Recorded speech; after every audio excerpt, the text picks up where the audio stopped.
ஹாய்ங்க, welcome to நயாஸ் cooking. இன்றைக்கி வந்து நம்ம என்ன சமைக்க போகிறேன்னா, பட்டாணி சுண்டல் மசாலா வந்து நான் சமைக்க போகிறேன். அதுக்கு பேன் ஹீட் பண்ணி 2 டீஸ்பூன் ஆயில் ஆட் பண்ணிக்கோங்க.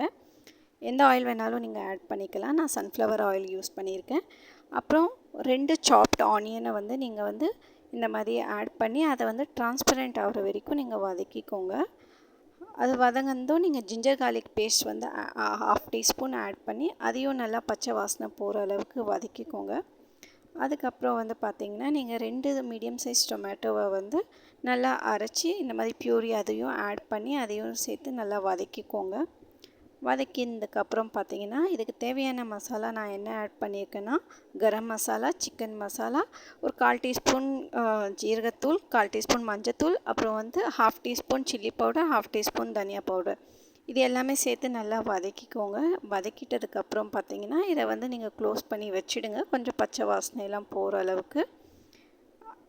அதுக்கப்புறம் பார்த்திங்கன்னா நீங்கள் வந்து கொஞ்சோண்டு வந்து அதுக்கு தண்ணி ஆட் பண்ணி அதை கொஞ்சம் மறுபடியும் நல்லா கிண்டி விட்டு நல்லா க்ளோஸ் பண்ணி வச்சுட்டு ஒரு 2 மினிட்ஸ் கழித்து மறுபடியும் நீங்கள் ஓப்பன் பண்ணி அதுக்கு வந்து பார்த்திங்கன்னா நான் பட்டாணி சுண்டல் வந்து ஓவர் நைட் வந்து சோக் பண்ணி வச்சுருந்தேன். அதை வந்து அது கூட வந்து ஒரு குட்டி ஸ்மால் சைஸ் ஆனியனை வந்து ஆட் பண்ணி நான் வந்து 3 விசில் விட்டு ஒரு 1/4 டீஸ்பூன் உப்பு போட்டும் ஆட் பண்ணி 3 விசில் விட்டு நான் எடுத்தேன். அதை வந்து நீங்கள் ஆட் பண்ணி நல்லா கிண்டிக்கோங்க, நல்லா மசிச்சு விட்டுக்கோங்க ஒன்றும் பாதியமாக. அப்படி பண்ணிங்கன்னா உங்களுக்கு நல்ல கிரேவி கன்சிஸ்டன்சி வரும். இந்த மாதிரி நல்லா மசிச்சு விட்டுக்கோங்க. மசிச்சு விட்டதுக்கப்புறம் உங்களுக்கு வந்து நீங்கள் எப்படி உங்களுக்கு உப்பு டேஸ்ட் பார்த்துக்கோங்க. உப்பு வேணும்னா நீங்கள் வந்து இந்த ஸ்டேஜில் வந்து எப்படி இருக்குன்னு பார்த்துட்டு ஆட் பண்ணிக்கோங்க. நான் வந்து 1/4 டீஸ்பூன் உப்பு ஆட் பண்ணியிருக்கேன். எனக்கு போட்ட உப்பு பத்தாததுனால நான் 1/4 டீஸ்பூன் ஆட் பண்ணியிருக்கேன். அதை நல்லா வதக்கிட்டதுக்கப்புறம் பார்த்திங்கன்னா நான் 1/4 டீஸ்பூன் சன்னா மசாலா வந்து ஆட் பண்ணியிருக்கேன். அதையும் நான் வந்து இது கூட சேர்த்துக்கிறேன். இதையும் கிண்டி விட்டுட்டு இதுக்கப்புறம் பார்த்திங்கன்னா நான் ஒரு ஃப்ளேவருக்காக வந்து கொஞ்சோண்டு கஸ்தூரி மேத்தி வந்து ஆட் பண்ண போகிறேன். ஒரு 2 பிஞ்ச் நீங்கள் கஸ்தூரி மேத்தி வந்து நல்லா க்ரஷ் பண்ணி ஆட் பண்ணிக்கோங்க. இது வந்து உங்களுக்கு பார்த்திங்கன்னா நல்லா அரோமாவும் கொடுக்கும் அண்ட் அந்த பட்டாணி மசாலாவுக்கு நல்லா ஃப்ளேவரும் கொடுக்கும். ரொம்ப நல்லாயிருக்கும் இதை நீங்கள் இந்த மாதிரி மசாலாவில் சேர்த்திங்கன்னா.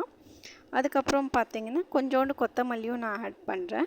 ஏன்னா இந்த கொத்தமல்லி வந்து நல்ல பியூட்டிஃபுல் ஃப்ளேவர் வந்து இந்த பட்டாணி மசாலா கொடுக்கும்.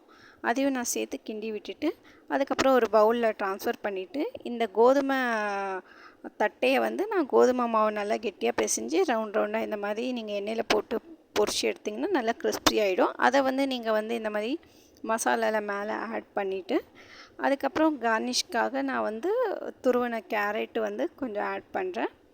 இதுவும் நல்லா ஒரு ஃப்ளேவருக்காகவும் சரி ஒரு க்ரன்ச்சினஸ்க்காகவும் ஆட் பண்ணுறேன்.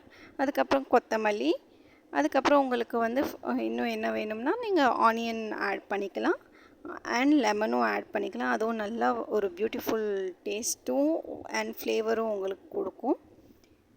இதை நீங்கள் செஞ்சு பார்த்துட்டு சாப்பிட்டு பார்த்துட்டு எப்படி இருக்குன்னு எனக்கு கமெண்ட் பண்ணுங்கள். தேங்க்யூ.